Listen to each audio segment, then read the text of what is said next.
بسم اللہ الرحمن الرحیم۔ السلام علیکم۔ اردو کے ایک اہم لیکچر کے ساتھ professor Abdul Khaliq Owaisi, Punjab group of college Vehari سے۔ عزیز طلبہ، آج ہم انٹرمیڈیٹ سال اول کے نصاب کے متعلق پڑھیں گے۔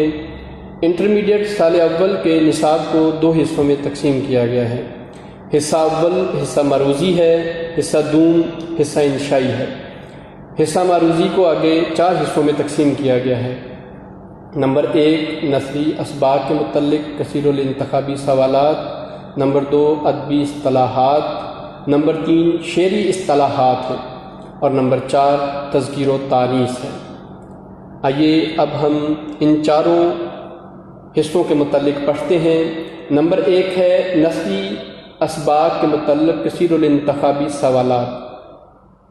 اب اسباق کے متعلق ہم نے کثیر الانتخابی سوالات کا حل ڈھونڈنا ہے کہ ہم نے کیسے اس کو حل کرنا ہے۔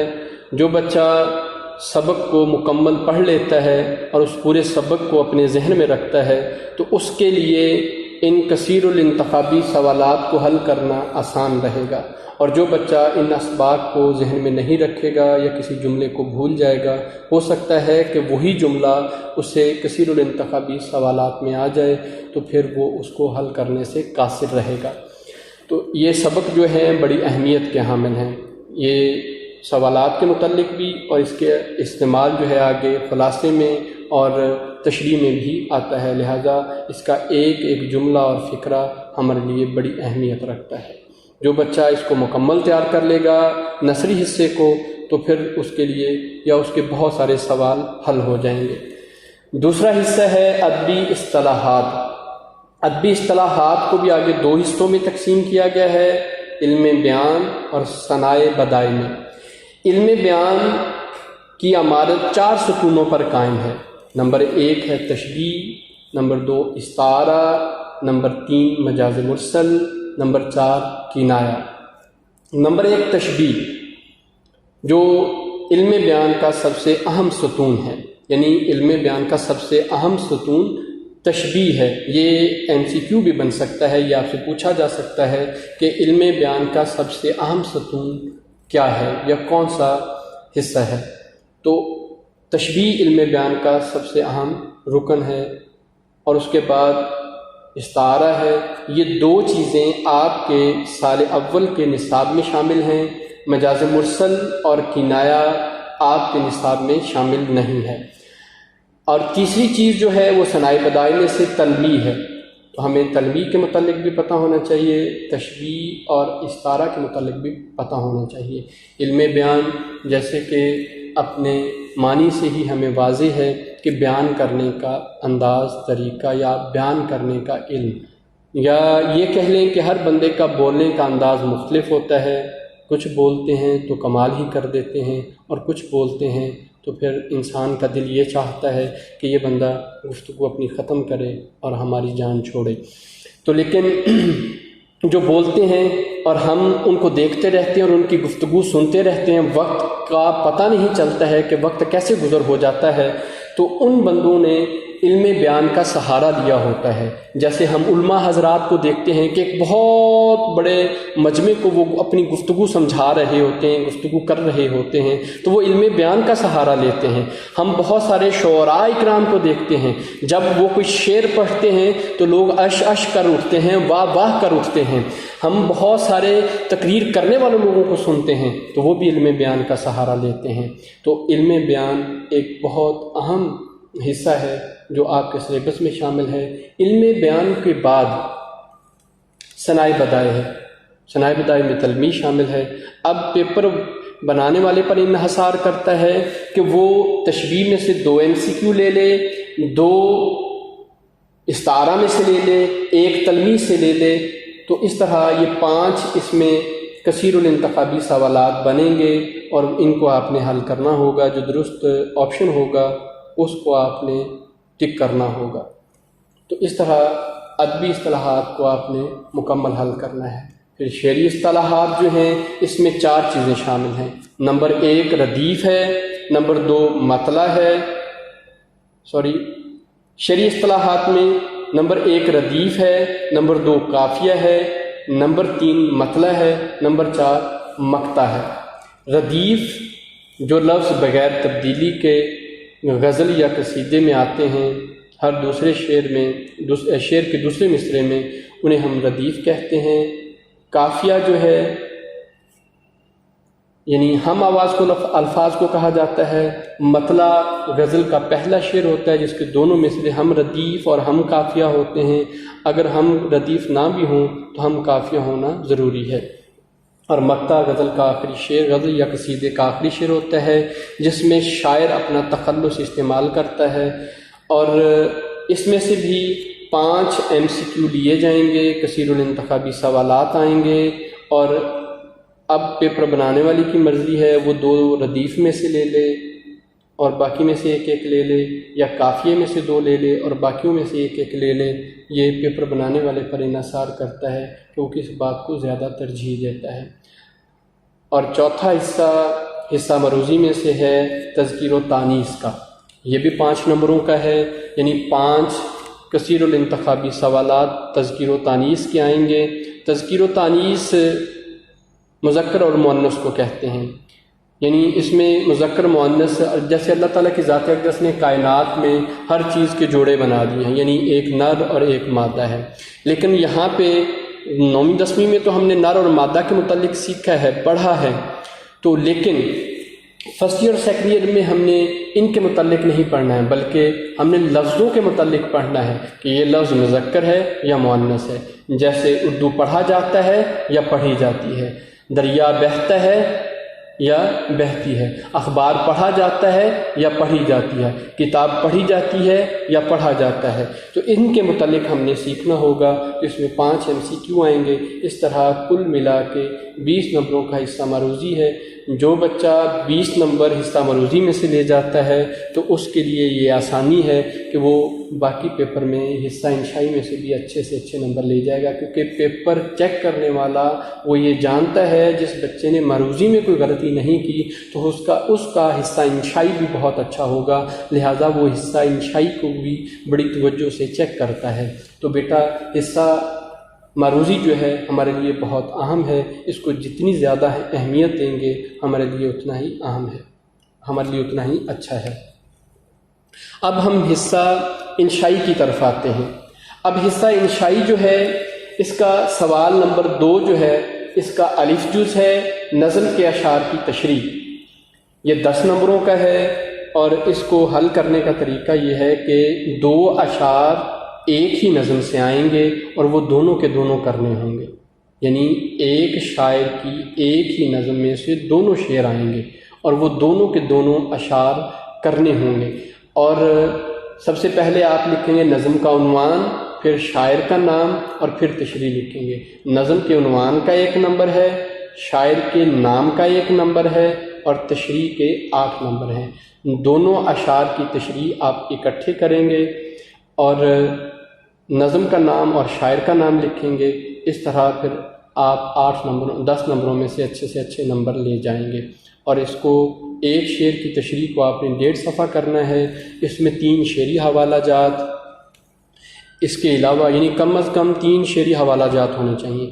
اس کے علاوہ اگر آپ کوئی اس میں احادیث مبارکہ کا ترجمہ لکھنا چاہتے ہیں، کوئی قرآن آیت مبارکہ کا ترجمہ لکھنا چاہتے ہیں، کسی دانا کا قول لکھنا چاہتے ہیں، وہ آپ نے الگ لکھنا ہے۔ تو نظم کے اشعار کی تشریح اس طرح آپ نے کرنی ہے۔ سوال نمبر 2 کا بے حصہ غزل کے اشعار کی تشریح ہے۔ غزل کے اشعار کی تشریح آپ نے اس طرح کرنی ہے کہ 3 اشعار ایک ہی شاعر کی غزل سے آئیں گے، وہ ایک ہی جگہ سے آئیں گے اور وہ تینوں اشعار آپ نے الگ الگ تشریح کرنی ہے۔ سب سے پہلے آپ لکھیں گے غزل کے اشعار کی تشریح، پھر لکھیں گے شاعر کا نام، پھر آپ لکھیں گے تشریح۔ اب آپ نے شعر نمبر 1 کی تشریح کی ہے تو وہ آپ 1.5 صفحے سے 2 صفحے تک کریں گے، یعنی 3 شعری حوالہ جات، باقی حوالہ جات الگ سے آپ لکھیں گے۔ لیکن حوالہ جات کے متعلق آپ کو بتا دوں کہ آپ نے حوالہ اس شعر کے متعلق ہی دینا، یہ نہیں کرنا ہے کہ جو حوالہ آپ کو یاد ہے وہ آپ اس میں لکھ دیں۔ یہ ممتحن اگر پڑھ لے تو پھر وہ آپ کے ان حوالہ جات کو وہ غلط بھی کر سکتا ہے۔ تو پھر یہ 3 اشعار آپ الگ الگ تشریح کریں گے۔ اور دوسری بات جو آپ کو ضروری بتانا چاہتا ہوں وہ یہ ہے کہ یہ دونوں آپ کے جز جو ہیں سوال نمبر 2 کے الف جز اور بے جز اکٹھے کیے جائیں، الگ الگ نہ کیے جائیں۔ بعض اوقات ایسا ہوتا ہے کہ آپ جز نمبر 1 شروع میں کر دیتے ہیں، جز نمبر بے جو ہے وہ اختتام پر کرتے ہیں۔ جز نمبر الف آپ نے شروع میں کیا، بے اختتام پر کیا، تو وہ نمبر کیونکہ ان کے اکٹھے ہی جمع کیے جاتے ہیں دونوں کے، کیونکہ یہ 20 نمبر کا سوال ہے، 10 نمبروں کے دونوں جز ہیں، تو نمبر ان کے اکٹھے جمع کیے جاتے ہیں۔ مثال کے طور پہ آپ نے 8 نظم میں سے نمبر لے لیے، 8 آپ نے غزل میں سے نمبر لے لیے، کل آپ کے 16 نمبر ہو گئے۔ وہ جمع کر کے 16 کر کے پھر اس کو سرکل کرے گا، دائرہ لگائے گا۔ تو بعض اوقات ایسے ہوتا ہے کہ نمبروں کو جمع کرنے میں، یعنی آپ نے شروع میں جز 1 الف کر دیا، بے جز جو ہے آپ کا اختتام پر ہے، تو شروع والے نمبر اختتام پر نہیں آتے یا بھول جاتا ہے پیپر چیک کرنے والا، نمبر جمع کرنے والا، تو پھر آپ کے اس طرح غلطی سے 8 نمبر ضائع ہو سکتے ہیں۔ لہٰذا ان دونوں جزوں کو ایک ہی جگہ پہ اکٹھے حل کریں۔ پھر سوال نمبر 3 ہے، سیاق و سباق کے حوالے سے تشریح ہے۔ اب سیاق و سباق کے حوالے سے تشریح کو حل کرنے کا طریقہ یہ ہے کہ وہ آپ سے یہ پوچھے گا حوالہ متن، حوالہ متن کے 2 نمبر ہیں، سیاق و سباق کے 2 نمبر ہیں، تشریح کے 10 نمبر ہیں، یعنی حوالہ متن کے 2 نمبر ہیں، سیاق و سباق کے 3 نمبر ہیں، 10 نمبر آپ کی تشریح کے ہیں۔ حوالہ متن آپ نے لکھنا ہے سبق کا عنوان اور مصنف کا نام، یہ حوالہ متن ہے۔ آپ سب سے پہلے سبق کا عنوان لکھ دیں، مصنف کا نام لکھ دیں۔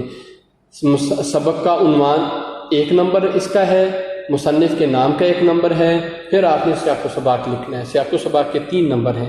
سیاق و سباق کو آپ نے ایسے حل کرنا ہے کہ جو پیراگراف آپ کو تشریح کے لیے دیا گیا ہے اس سے پہلے کے اہم واقعات آپ اس میں بیان کر دیں، اہم پوائنٹس بیان کر دیں، اور اس پیراگراف کے بعد والے اہم پوائنٹس اس میں بیان کر دیتے ہیں، تو اس طرح یہ آپ کا سیاق و سباق بن جاتا ہے۔ یا یہ کہہ لیں، آپ لوگ اکثر ڈرامہ تو کوئی نہ کوئی دیکھتے ہوں گے، اس ڈرامے میں جو قسط وار ہوتے ہیں، اس ڈرامے میں سب سے پہلے جب کوئی ڈرامہ شروع ہوتا ہے تو اس میں ریکیپ دکھاتے ہیں۔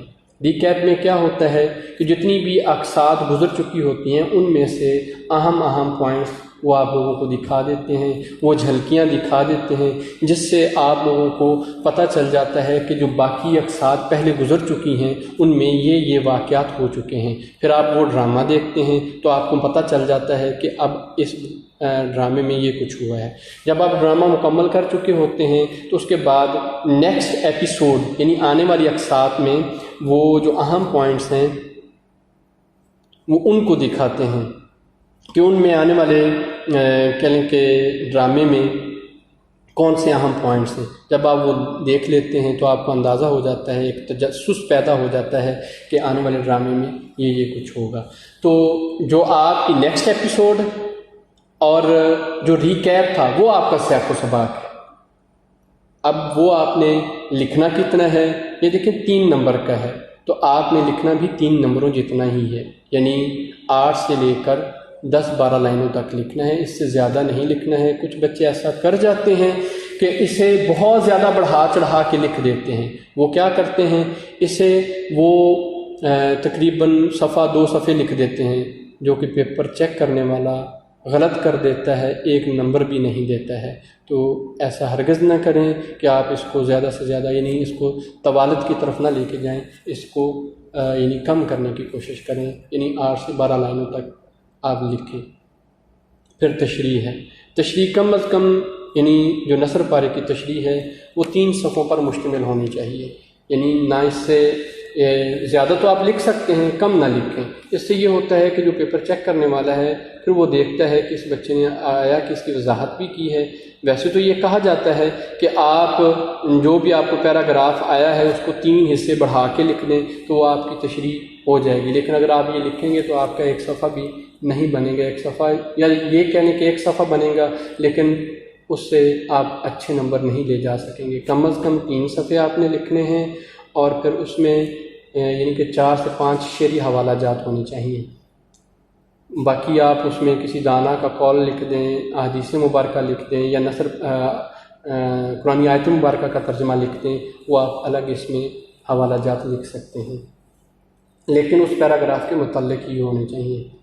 اس میں ایک اور ضروری بات جو آپ کو بتانی چاہتا ہوں کہ 2 پیراگراف آئیں گے، ایک کی تشریح کرنی ہے، دونوں کی تشریح ہرگز نہ کریں، اپنا وقت بچائیں۔ بعض اوقات بچے غلطی میں اس سوال کو پورا نہیں پڑھتے ہیں اور دونوں پیراگراف کی تشریح کر دیتے ہیں، جس سے ان کے بعد میں پھر کوئی سوال ان کا رہ جاتا ہے۔ لہٰذا ایک پیراگراف کی آپ نے تشریح کرنی ہے، اس میں آپ کو چوائس ہے۔ تو یہ آپ کا 15 نمبروں کا سوال ہے۔ 2 نمبر حوالہ متن کے ہیں، 3 نمبر سیاق و سباق کے ہیں، 10 نمبر آپ کے تشریح کے ہیں۔ پھر ہم سوال نمبر 4 پر چلتے ہیں۔ یہ سبق کا خلاصہ ہے۔ سبق کے خلاصے کو حل کرنے کا بھی یہ طریقہ ہے، آپ نے لکھنا ہے سبق کا عنوان۔ سبق کا عنوان لکھنے کے بعد آپ لکھیں گے مصنف کا نام اور اس کے بعد آپ لکھیں گے خلاصہ، کیونکہ مصنف کے نام کا 1 نمبر ہے اور خلاصے کے 9 نمبر ہیں، یعنی یہاں پہ بھی انہوں نے نمبروں کی تقسیم رکھی ہوئی ہے۔ اب اس کو اگر آپ اس طرح لکھیں گے تو پھر آپ کو خلاصے میں 9 نمبروں میں سے اچھے نمبر لے جائیں گے۔ اور اس کو لکھنے کا طریقہ یہ ہے کہ اس سبق کا 1/3 یعنی تیسرا حصہ آپ نے لکھنا ہے، 2 حصے کم کر دینے ہیں، 1 حصے میں جواب دینا ہے، ایک اندازاً تقریباً 2 صفحے سے کم، 1.5 صفحے سے زیادہ، یعنی یا یہ کہہ لیں کہ 2 صفحوں کے قریب آپ نے خلاصہ لکھنا ہے۔ پھر اس میں کچھ بچے چھوٹے لفظ لکھتے ہیں، کچھ بڑے لکھتے ہیں، تو لہٰذا آپ یہ بات ذہن میں رکھیں کہ ایک سبق کا 1/3 آپ نے لکھنا ہے، یعنی تیسرا حصہ لکھنا ہے۔ تو اس میں پھر آپ نے واقعات کا بھی خیال رکھنا ہے کہ یہ نہ کریں کہ پہلے والا واقعہ اختتام پر لے جائیں اور اختتام والا واقعہ درمیان میں لے آئیں اور درمیان والا واقعہ شروع میں لے آئیں۔ اگر ایسا کریں گے تو پھر آپ کے نمبر کاٹے جا سکتے ہیں، آپ نے ایسا ہرگز نہیں کرنا ہے۔ پھر اس کے بعد سوال نمبر 5 جو ہے وہ ہے ہمارا نظم کا خلاصہ۔ نظم کے خلاصے کے 5 نمبر ہیں۔ اس میں شاعر کے نام کا کوئی نمبر نہیں ہے، نظم کے عنوان کا کوئی نمبر نہیں ہے، لہٰذا یہ نظم کے خلاصے کے ہی 5 کے 5 نمبر ہیں۔ اور اس کو حل کرنے کا طریقہ یہ ہے کہ جو نظم کے اشعار ہیں ان کو آپ نثری شکل میں لکھ دیتے ہیں، اہم پوائنٹس کو، تو وہ آپ کا خلاصہ بن جائے گا۔ لیکن یہ نہ کریں کہ اس کو بہت زیادہ لکھ دیا جائے، یعنی آپ اگر حمد ہے تو حمد میں بچے یہ کہتے ہیں کہ یہ حمد پہ تو میں بہت کچھ لکھ سکتا ہوں، تو وہ 1.5-2 صفحے نظم کے خلاصے کے بنا دیتا ہے۔ ایسا ہرگز نہ کریں، کیونکہ نظم کا خلاصہ آپ کا ہے 5 نمبروں کا، تو 5 نمبروں جتنا ہی لکھیں۔ اور خلاصے کا مطلب ہوتا ہے کم کرنا۔ بچے کیا کرتے ہیں، اس کو بڑھا چڑھا کے بیان کرنا شروع کر دیتے ہیں، تشریح سے زیادہ کر دیتے ہیں، تو لہٰذا یہ ہرگز نہ کریں۔ اس کو آپ 6 سے 7 سطور میں لکھیں۔ اگر اتنا لکھیں گے تو پھر آپ کو اس میں سے اچھے نمبر مل جائیں گے۔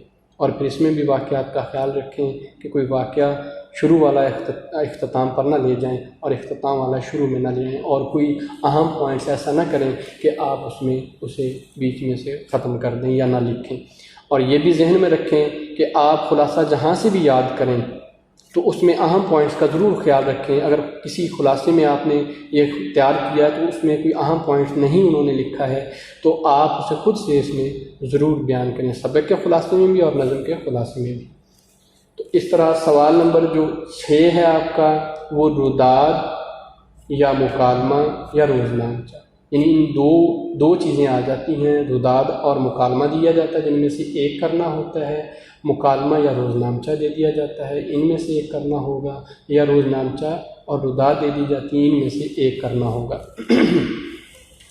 اب روداد اور مکالمہ جو ہے اگر یہ آ جاتا ہے تو اس میں مکالمے کو ترجیح دی جاتی ہے، اور اگر مکالمہ اور روزنامچہ آ جاتا ہے تو پھر بھی مکالمے کو ترجیح دی جاتی ہے، روداد اور روزنامچہ آ جاتا ہے تو پھر روداد کو ترجیح دی جاتی ہے، کیونکہ مکالمے میں نمبر زیادہ سے زیادہ انسان حاصل کر لیتا ہے۔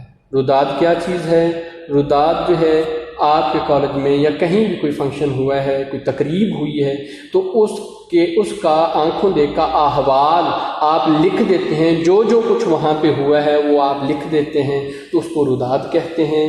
مکالمہ جو ہے 2 ہستیوں کے درمیان، 2 اشخاص کے درمیان جو گفتگو ہوتی ہے اس کو مکالمہ کہتے ہیں، وہ کسی بھی موضوع پر ہو سکتی ہے، تو اس کو ہم مکالمہ کہتے ہیں۔ روزنامچہ یہ انگلش میں سے ہم ڈائری بولتے ہیں، یعنی روزانہ کا جو یعنی صبح سے لے کے شام تک کی جو روٹین ہے اگر ہم وہ لکھ دیتے ہیں، یعنی صبح سے لے کر شام تک ہم لکھ دیتے ہیں، ایک ڈائری کا صفحہ لکھ دیتے ہیں کہ میں نے آج سارا دن یہ کچھ کیا، اسے ہم روز نامچہ کہتے ہیں۔ تو اس کا سوال کیسے بنے گا؟ وہ آپ سے پوچھا جا سکتا ہے کہ ایک فوجی کی زندگی کا ایک دن کا احوال بیان کریں، یا آپ سے یہ کہا جا سکتا ہے کہ ایک طالب علم کی زندگی کا ایک دن کا احوال بیان کریں۔ تو پھر اس طرح آپ نے پھر اسے بیان کرنا ہے کہ ایک طالب علم صبح سویرے اٹھتا ہے اور پھر وہ اپنے پورے روٹین کے کام گنوا دے کہ سونے تک کے، تو اس کو روزنامچہ کہتے ہیں۔ پھر سوال نمبر 7 آپ کا درخواست یا رسید، یعنی ان دونوں میں سے ایک آتی ہے۔ کبھی درخواست آ جاتی ہے، کبھی رسید آ جاتی ہے، لیکن آپ ان دونوں کو اچھی طرح تیار کرنا ہے، رسید کو بھی اور درخواست کو بھی۔ اگر درخواست آپ اچھی طرح تیار کریں تو رسید کو بھی ساتھ اچھی طرح تیار کریں، یہ نہ کریں کہ ایک چیز تیار کریں، کیونکہ ان دونوں میں سے ایک چیز آتی ہے۔ تو اس کا طریقہ آپ کو بعد میں سمجھاتے ہیں۔ سوال نمبر 8 جو ہے وہ تلخیص نگاری ہے۔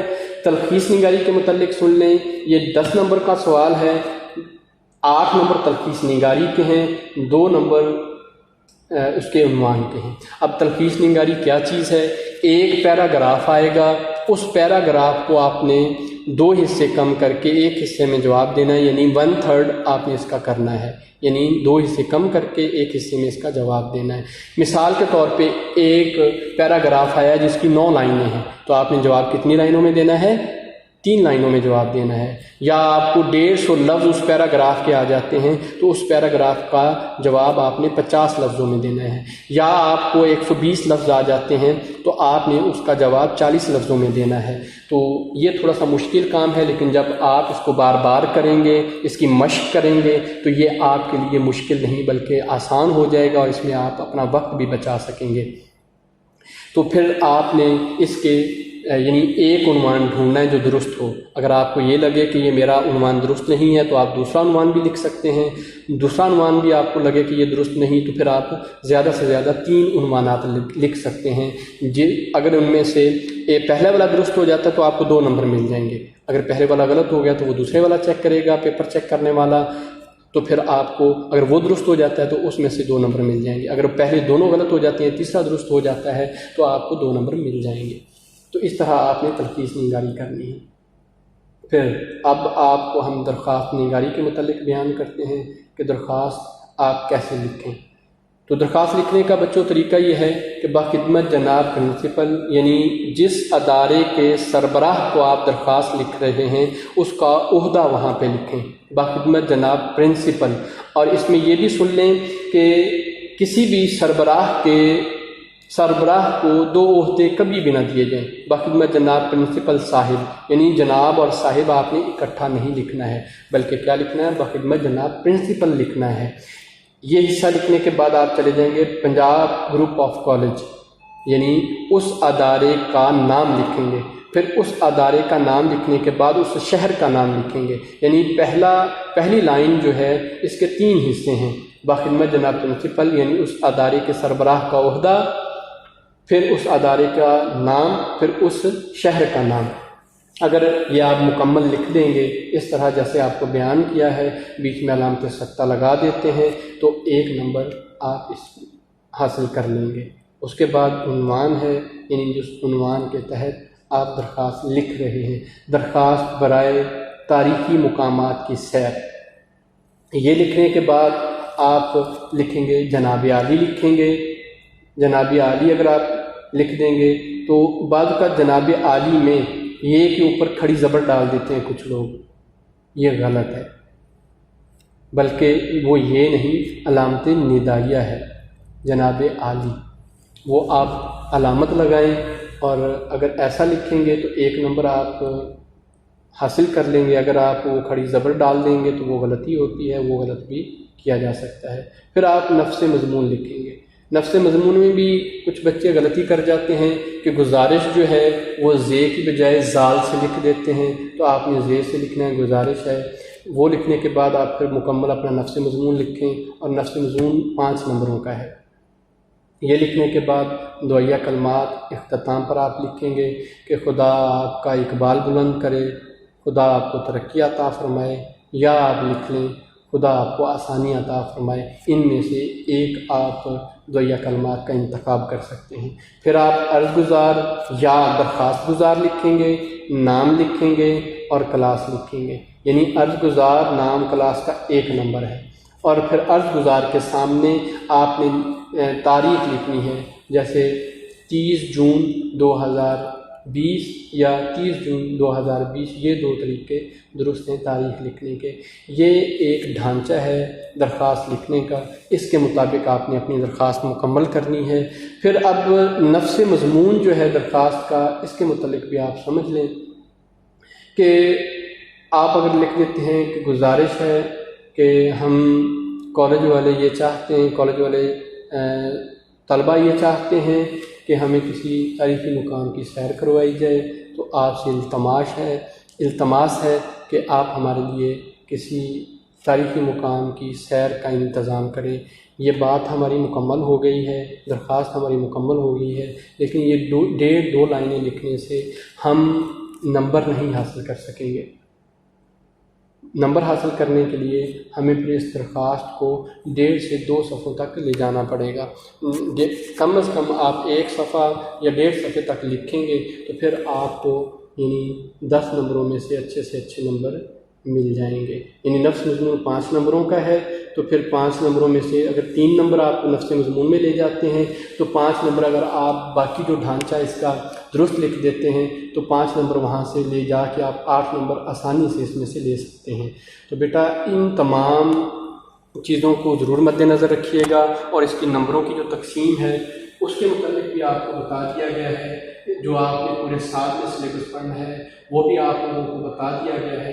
اور اب اس کے وقت کی تقسیم جو ہے، اب دیکھیں آپ حصہ مرضی کو چھوڑ دیں، آپ حصہ انشائی پر چلے جائیں۔ حصہ انشائی جو ہے وہ 80 نمبر کا ہے، اور آپ کے پاس 20 منٹ مرضی کے نکال کر 160 منٹ بچتے ہیں۔ اگر ہم ایک نمبر کو 2 سے تقسیم کر دیں تو ہمارے پاس وقت آ جائے گا۔ مثال کے طور پہ اگر ہمارے پاس 10 نمبروں کا کوئی سوال ہے، ہم اسے 2 سے ضرب کر دیں گے تو وہ ہمارے پاس وقت نکل آئے گا، یعنی وہ ہم نے سوال کتنے منٹوں میں کرنا ہے، 20 منٹ میں کرنا ہے۔ تو اس چیز کو بھی آپ کو ضرور ذہن میں رکھنا ہے، یعنی وقت کا بھی خاص خیال رکھنا ہے، اور یہ نہیں کرنا۔ بعض بات ایسا طالب علم کر جاتے ہیں کہ کچھ یعنی کسی سوال کو بہت طویل کر جاتے ہیں، جس سے ہوتا کیا ہے کہ وہ سوال طویل ہونے کی وجہ سے پھر نمبروں پر اثر پڑتا ہے، یعنی کوئی نہ کوئی سوال رہ جاتا ہے۔ یعنی ایک سوال کو وہ بہت لمبا کر دیں گے تو وقت تو ان کا ادھر ہی صرف ہو جائے گا، لیکن اس کی وجہ سے کوئی نہ کوئی سوال رہ جائے گا۔ سوال اپنے سارے مکمل کریں، ساتھ ساتھ وقت کو بھی محفوظ خاطر رکھیں، اور پھر کسی سوال کو رہنے نہ دیں۔ اگر کوئی سوال رہ گیا اس میں پھر آپ کو نمبروں کا بہت نقصان ہوگا۔ ان چیزوں کو ضرور خاطر میں لائیں، اور اس طرح آپ نے اپنا مکمل پیپر حل کرنا ہے۔ اللہ حافظ۔ اللہ تعالیٰ آپ لوگوں کا حامی و ناصر ہو۔